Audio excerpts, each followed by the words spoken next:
અત્યારે તમારી બીજી બધી વાર્તા ભૂલી જવાની છે. ખાલી એક જ અર્જુનને જેમ કેમ પક્ષીની આંખ દેખાતી હતી એમ તમને તે એક જ વસ્તુ દેખાવી જોઈએ કે CCE પ્રિલિમ 100 માર્ક્સનું પેપર, 40 માર્ક્સનું રીઝનિંગ, 30નું ગણિત, 15નું ગુજરાતી, 15નું ઇંગ્લિશ.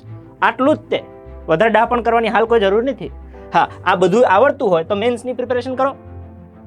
લોકો અત્યારથી મેન્સ માટે થઈને પ્રિલિમ મૂકી દે છે કે મેન્સ મને લખતા ન આવડે. તો લખતા ન આવડે એવી તો 2000 જગ્યા છે, 2300 જગ્યા એવી છે જેમાં કે લખવાનું છે, એમાં ટીકડ જ કરવાના છે ફરથી. ખ્યાલ પડે છે? ખાલી તમે અંદર જે બીક છે ને બીકને બારી કાઢો. તમારી અંદર જે ડર છે કે મારાથી ન થાય એને બહાર કાઢો. ના શું કરવા થાય?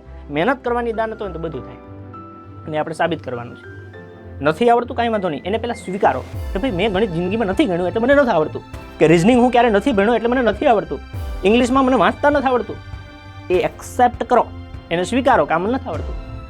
પછી પ્રયત્ન કરો કે કદાચ મારે પરીક્ષા પાસ થવું હોય તો ઓપ્શન ખરો શીખવાનો કે હું શીખી શકું. અને એ શીખવા માટે પહેલાં પહેલ કરો. તમે નોકરી કરતા હોય, ધંધો કરતા હોય એ બધું મૂકીને પડવાની જરૂર નથી.